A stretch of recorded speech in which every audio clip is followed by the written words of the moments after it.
Hello guys, അപ്പോൾ നമ്മൾ ഇന്ന് ഉണ്ടാക്കാൻ വേണ്ടി പോകുന്നത് ഒരു പൊട്ടറ്റോ ഓംപ്ലേറ്റ്, അതായത് ഉരുളക്കിഴങ്ങ് ഓംപ്ലേറ്റ് ആണ്. അതിന് വേണ്ടി നല്ല തിന്നായിട്ട് വട്ടത്തിൽ കട്ട് ചെയ്ത പൊട്ടറ്റോ എടുത്ത് വെള്ളത്തിട്ട് വെച്ചിട്ടുണ്ട് കേട്ടോ. പിന്നെ ഒരു 3 മുട്ടയും കൂടെ എടുത്തിട്ടുണ്ട്. പിന്നെ ഈ മുട്ടയിലേക്ക് ആവശ്യത്തിനുള്ള ഉപ്പും പിന്നെ എരിവിന് ആവശ്യമായിട്ടുള്ള ചില്ലി ഫ്ലേക്സ്, നിങ്ങൾക്ക് വേണമെങ്കിൽ കുരുമുളക് പൊടിയും കൂടെ ചേർക്കാവുന്നതാണ്, ഞാൻ ചേർത്തിട്ടില്ല. പിന്നെ ഇതിലേക്ക് മെയിനായിട്ട് സ്കിപ്പ് ചെയ്യാണ്ട് നിങ്ങൾ ചേർക്കേണ്ട ഒരു സാധനമാണ് കേട്ടോ, ഒറിഗാനോവും കൂടെ ഇട്ട് നല്ലതുപോലെ നിങ്ങളെക്കൊണ്ട് എങ്ങനെ കഴിയുമോ അങ്ങനെ നല്ലതുപോലെ ഒന്ന് പതപ്പിച്ചെടുക്കുക കേട്ടോ നമ്മുടെ മുട്ട. പിന്നെ ഒരു പാനിലേക്ക് ബട്ടർ ഇട്ട് കൊടുക്കാം. ഞാൻ ഇട്ട ബട്ടർ ഇത്തിരി കൂടുതലായിപ്പോയി, എന്നാലും കുഴപ്പമില്ല, ബട്ടറല്ലേ കിടന്നോട്ടെ എന്ന് ഞാൻ വിചാരിച്ചു കേട്ടോ. ബട്ടർ നന്നായി ചൂടായി വന്ന ശേഷം ഉപ്പ് മാത്രം ഇട്ടിട്ട് ഒന്ന് തിരുമ്പി വെച്ചിട്ടുള്ള പൊട്ടറ്റോയാണ് നമ്മുടെ. അത് എല്ലാം അങ്ങ് നിരത്തി വെച്ച് കൊടുക്കുക. ഒരു പാനിലേക്ക് നമുക്ക് പറ്റുന്ന അത്രയ്ക്കുള്ള എല്ലാതും നിരത്തി വെച്ച് കൊടുക്കണം കേട്ടോ. മാക്സിമം നിങ്ങൾക്ക് എത്ര പൊട്ടറ്റോ വേണം അതിനനുസരിച്ചുള്ള ക്വാണ്ടിറ്റി നിങ്ങൾക്ക് എടുക്കാം.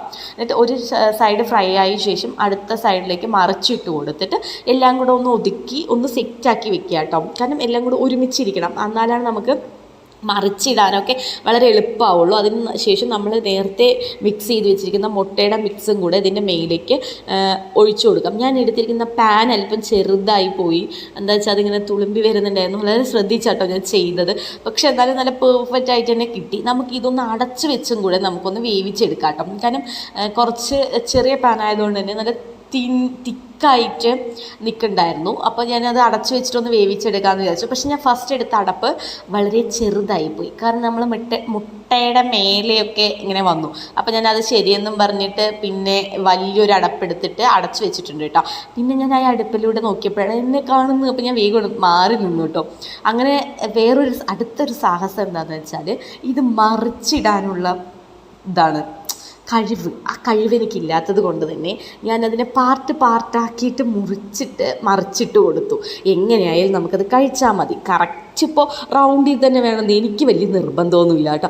അപ്പം കുറച്ച് കുക്ക് ചെയ്തെടുക്കാം. 2 വശവും ഒരുപോലെ കുക്ക് ചെയ്താലല്ലേ കഴിക്കാൻ നല്ല ടേസ്റ്റ് ഉണ്ടാവുള്ളൂ. അപ്പോൾ നമുക്ക് ഇതിൻ്റെ ഒന്ന് മാറ്റിയിട്ട് ഒരു പാത്രത്തിലേക്ക് ഇട്ട് കൊടുക്കാം കേട്ടോ. കറക്റ്റായിട്ട് ഞാനിങ്ങനെ എടുത്തിങ്ങനെ ഷേപ്പാക്കി വെച്ചതാണ്, അതാണ് അതിങ്ങനെ ഇരിക്കുന്നത്. പിന്നെ അതിൻ്റെ മേലേക്ക് കുറച്ച് ടൊമാറ്റോ കെച്ചപ്പും കൂടെ ഒഴിച്ചു കൊടുക്കാം. എന്നിട്ടിത് കഴിച്ച് നോക്കാം ഗൈസ്. കഴിച്ചപ്പൻ്റെ ഗൈസ് പുള്ളി ടേസ്റ്റ് കിടുവായിരുന്നു. ഇത് കഴിച്ചപ്പോൾ തന്നെ നമ്മൾ എന്താ പറയുക, വിശപ്പങ്ങ് കിട്ടും. പിന്നെ നമുക്കങ്ങ് വിശക്കൂല, ഇതന്നെ മതി. പിന്നെ മക്കൾക്കൊക്കെ കൊടുത്തപ്പോൾ അവർക്ക് രണ്ടുപേർക്കും ഒരുപാട് ഇഷ്ടപ്പെട്ടു. കാരണം അധികം എരിവൊന്നുമില്ല, നമ്മുടെ ഒറിഗാനോൻ്റെ ഫ്ലേവറും ബട്ടറിൻ്റെ ടേസ്റ്റും ഒക്കെ കൂടെ ആയപ്പോൾ അവർക്ക് ഭയങ്കരമായിട്ട് ഇഷ്ടപ്പെട്ടു. അപ്പോൾ അവർ പറഞ്ഞു, അമ്മ ഇനിയും ഉണ്ടാക്കി തരണം കേട്ടോ എന്ന് പറഞ്ഞു. അപ്പോൾ എനിക്കത് ഭയങ്കര സന്തോഷം. ഇപ്പോൾ എല്ലാവരും ഉണ്ടാക്കുക.